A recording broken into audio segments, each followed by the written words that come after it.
Hello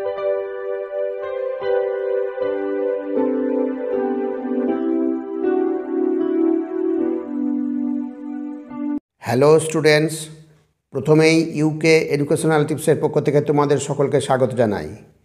Paschimbanga উচ্চ মাধ্যমিক শিক্ষা সংসদের দ্বাদশ শ্রেণীর 2024-25 সালের এবিটিএ টেস্ট পেপারের এনভায়রনমেন্টাল স্টাডিজের প্রশ্নের সমাধান আজকের ভিডিওতে করে দেওয়া হচ্ছে। তোমরা দেখো, যাদের কাছে এবিটিএ টেস্ট পেপার রয়েছে তারা এই 23 নম্বর পেজ 23 পেজ বার করো, আর যাদের কাছে এবিটিএ টেস্ট পেপার নেই তারা খাতা বার করো, আমি সমাধান করে দিচ্ছি, তোমরা দাগিয়ে নাও। Environmental স্টাডিজের 23 page. প্রথমে প্রশ্ন দেখি আমরা। র্যাফলেসিয়া পাওয়া যায় ভারতের হটস্পটে। কোন হটস্পটে? ভারতের হচ্ছে সুন্দরল্যান্ড। এখানে দেখো অপশন সি হচ্ছে সঠিক অ্যান্সার, সুন্দরল্যান্ড। নেক্সট, গ্রিনপিসের সদর দপ্তর অবস্থিত হচ্ছে আমস্টারডামে, অতএব অপশন বি হচ্ছে সঠিক অ্যান্সার, আমস্টারডামে। নেক্সট, অ্যাটমিক এনার্জি আইন প্রণয়ন হয় কত সালে? প্রণয়ন হয় 1962 খ্রিস্টাব্দে, অতএব অপশন বি হচ্ছে সঠিক অ্যান্সার, 1962। নেক্সট প্রশ্ন, গ্রিন ইকোনমিক্স গ্রন্থের লেখক হলেন স্কট ক্যাটো, অতএব অপশন এ হচ্ছে সঠিক অ্যান্সার, স্কট ক্যাটো। নেক্সট, পরিবেশ নীতির মান্যতার জন্য শিল্প প্রতিষ্ঠানগুলির কোন সার্টিফিকেট নেওয়ার প্রয়োজন? এখানে সার্টিফিকেট নেওয়ার প্রয়োজন হচ্ছে ISO 14000, অতএব অপশন বি হচ্ছে সঠিক অ্যান্সার, ISO 14000। নেক্সট, 6 নম্বর, কৃষি জলসেচের জলে লবণাক্ততার উচ্চসীমা কত? কৃষি জলসেচের জলে লবণাক্ততার উচ্চসীমা হচ্ছে 5 ppT। ভালো করে খেয়াল রাখবে, 5 ppT। এখানে 10 ppTও হবে না, 7.5 ppTও হবে না, কারণ 5 ppTর বেশি হলে অধিকাংশ ফসলের জন্য ক্ষতিকারক হতে পারে, কারণ অতিরিক্ত লবণ মাটির উর্বরতা এবং গাছের জল শোষণ ক্ষমতা কমিয়ে দেয়।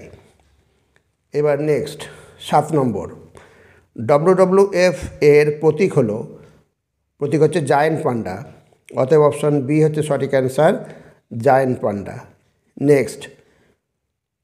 নেক্সট হচ্ছে 8 নম্বর, ভারতের সংবিধানের কত নম্বর ধারায় মৌলিক কর্তব্য হিসাবে বলা হয়েছে যে বন, হ্রদ, নদী ও বন্যপ্রাণী সমেত প্রাকৃতিক পরিবেশ রক্ষা করা ও তার উন্নতি সাধন করা এবং সকল প্রকার জীবিত প্রাণীর প্রতি সদয় হওয়া প্রতিটি ভারতীয় নাগরিকের কর্তব্য? এটা হচ্ছে সঠিক অ্যান্সার হচ্ছে অপশন বি, 51A। নেক্সট, কোন প্রাকৃতিক বিপর্যয় মোকাবিলা করার জন্য বাতাবন সংরক্ষণ প্রয়োজন? সুনামি, ঘূর্ণিঝড়, জলোচ্ছ্বাস, এখানে সবকটাই হবে, অতএব অপশন ডি হচ্ছে সঠিক অ্যান্সার। পরবর্তী, রাষ্ট্রসংঘ গঠিত বিশ্ব পরিবেশ ও উন্নয়ন কমিশনের প্রথম চেয়ারম্যান হয়েছিলেন? ভালো করে খেয়াল রাখবে, রাষ্ট্রসংঘ গঠিত বিশ্ব পরিবেশ ও উন্নয়ন কমিশনের প্রথম চেয়ারম্যান হয়েছিলেন গ্রো হারলেম ব্রুটল্যান্ড, অতএব অপশন এ হচ্ছে সঠিক অ্যান্সার, গ্রো হারলেম ব্রুটল্যান্ড। গ্রো একটা গ্যাপ হবে, গ্রো হারলেম ব্রুটল্যান্ড। এবার নেক্সট, 11 নম্বর, ভারতের সবুজ বিপ্লবের জনক? এটা তোমরা সকলেই জানো, ভারতের সবুজ বিপ্লবের জনক, খুবই ইম্পর্টেন্ট প্রশ্ন, হচ্ছে MS স্বামীনাথন।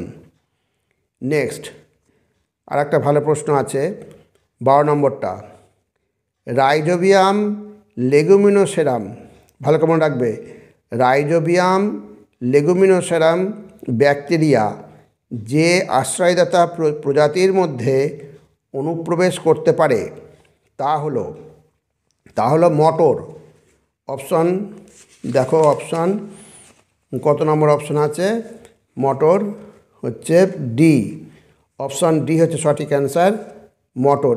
ভালো করে খেয়াল রাখবে, এখানে যেন সয়াবিন করবে না, সয়াবিন করলে ভুল হয়ে যাবে। সয়াবিন কেন হবে না? সয়াবিন হবে না হচ্ছে রাইজোবিয়াম। রাইজোবিয়াম প্রজাতি আলাদা, রাইজোবিয়াম জ্যাপনিকাম। রাইজোবিয়াম জ্যাপনিকাম যদি হয় তখন তাহলে হবে সয়াবিন। কী বললাম মনে থাকবে তো? রাইজোবিয়াম জ্যাপনিকাম যদি ব্যাকটেরিয়া হয় তখন হবে এই সয়াবিন। আর এখানে রয়েছে কি রাইজোবিয়াম লেগুমিনোসেরাম। রাইজোবিয়াম লেগুমিনোসেরাম হলে পারে তখন হবে লেগুম জাতীয় উদ্ভিদ হচ্ছে মটর, মটর, বিন এই সমস্ত। এবার 13 নম্বর, প্রতি বছর পৃথিবী জুড়ে মরুভূমিতে রূপান্তরিত জমির পরিমাণ কত? হচ্ছে 40 লক্ষ হেক্টর। অপশন সি হচ্ছে সঠিক অ্যান্সার। পরবর্তী প্রশ্ন 14 নম্বর, কৃষিক্ষেত্রে কীটনাশক প্রয়োগের সমস্যা হলো অপকারী কীটপতঙ্গের পাশাপাশি উপকারী পোকার বিনাশ হয়, বেশিরভাগ কীটনাশক জৈব বিবর্ধন প্রক্রিয়ায় বিভিন্ন প্রাণীদের বিষক্রিয়া ঘটায়। দুটি ঠিক হবে, অতএব অপশন সি হবে, এ ও বি উভয় ঠিক। নেক্সট 15 নম্বর, সুস্থায়ী উন্নয়ন সূচিত করে। সুস্থায়ী উন্নয়ন কী সূচিত করে? পরিবেশের ভারসাম্য বিঘ্নিত না করে শিল্প ও কৃষির বিকাশ। অতএব অপশন বি হচ্ছে সঠিক অ্যান্সার।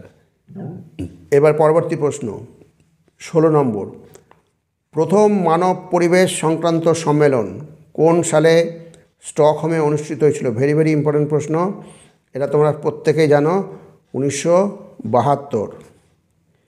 এইবার নেক্সট আর একটা ইম্পর্টেন্ট প্রশ্ন, খুব কমন প্রশ্ন, ইম্পর্টেন্ট প্রশ্ন, জাতীয় জীববৈচিত্র্য আইন কবে চালু হয়? জাতীয় জীববৈচিত্র্য আইন চালু হয় 2002 সালে। নেক্সট আর একটা কমন প্রশ্ন আছে, এই 18টা, একটি সাম্রাজ্যের স্থায়িত্ব নির্ভর করে এর পরিবেশের সুস্থিতির উপর। উক্তিটি কার? উক্তিটি হচ্ছে চাণক্য। অপশন বি হচ্ছে সঠিক অ্যান্সার, চাণক্য। পরবর্তী প্রশ্ন 19 নম্বর, মাইকোরাইজার উপস্থিতিতে সংশ্লিষ্ট উদ্ভিদের পক্ষে কোন পুষ্টিমৌলের শোষণ সহজ হয়? এটা সহন হবে না, সহজ হবে, সহজ হয়, এটা হচ্ছে ফসফরাস। অপশন বি সঠিক অ্যান্সার। নেক্সট প্রশ্ন 20 নম্বর, সবুজ সার হিসাবে ব্যবহৃত হয় কাউপি, বার্সিন। দুটি ঠিক, অতএব এ ও বি দুটি হবে উভয়ই। অপশন সি হচ্ছে সঠিক অ্যান্সার। নেক্সট, সংবেদনশীল এলাকার বাতাসে ভাসমান ধূলিকণার এসপিএম হচ্ছে কি? Suspended particulate matter. ভালো করে মনে রাখবে, যদি অন্যভাবে প্রশ্ন আসে এটা উত্তর তোমরা জেনে রাখো। এসপিএমের পুরো কথাটি লেখো, তখন লিখবে সাসপেন্ডেড পার্টিকুলেট ম্যাটার। এর বাৎসরিক গড় ঘনত্বের সর্বাধিক অনুমোদিত মান কত? ভালো করে মনে রাখবে, এটা হচ্ছে option C, 70 microgram per ঘনমিটার।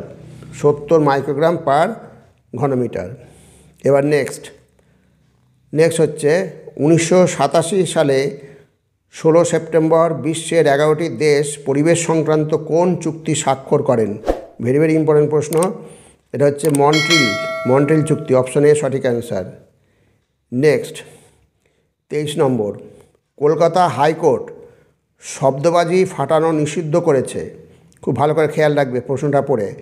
Kolkata high court শব্দবাজি ফাটানো নিষিদ্ধ করেছে, এখানে হচ্ছে এই 1999 পয়লা ডিসেম্বর।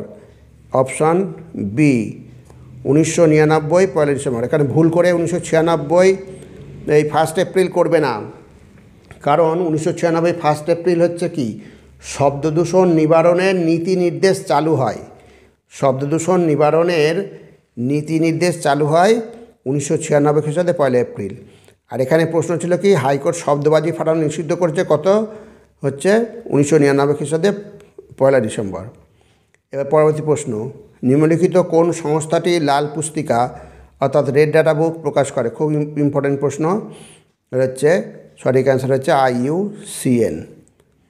তাহলে যে প্রশ্নগুলো সলভ করে দিলাম প্রত্যেকটাই ভালো প্রশ্ন, তার মধ্যে কয়েকটা খুবই ইম্পর্টেন্ট প্রশ্ন, অতএব তোমরা ভালো করে তৈরি করে নেবে। এর মধ্যে থেকে অনেক প্রশ্নই তোমরা পরীক্ষায় কমন পেয়ে যাবে। যাই হোক স্টুডেন্টস, ভিডিওটি যদি ভালো লাগে অবশ্যই সাবস্ক্রাইব করো, এর সাথে একটা লাইক দিও এবং তোমার ফ্রেন্ডসদের মধ্যে ভিডিওটি শেয়ার করো। তাহলে স্টুডেন্টস, আজকে এখানেই শেষ করি। তোমরা সকলে ভালো থেকো, সুস্থ থেকো। Thank you very much.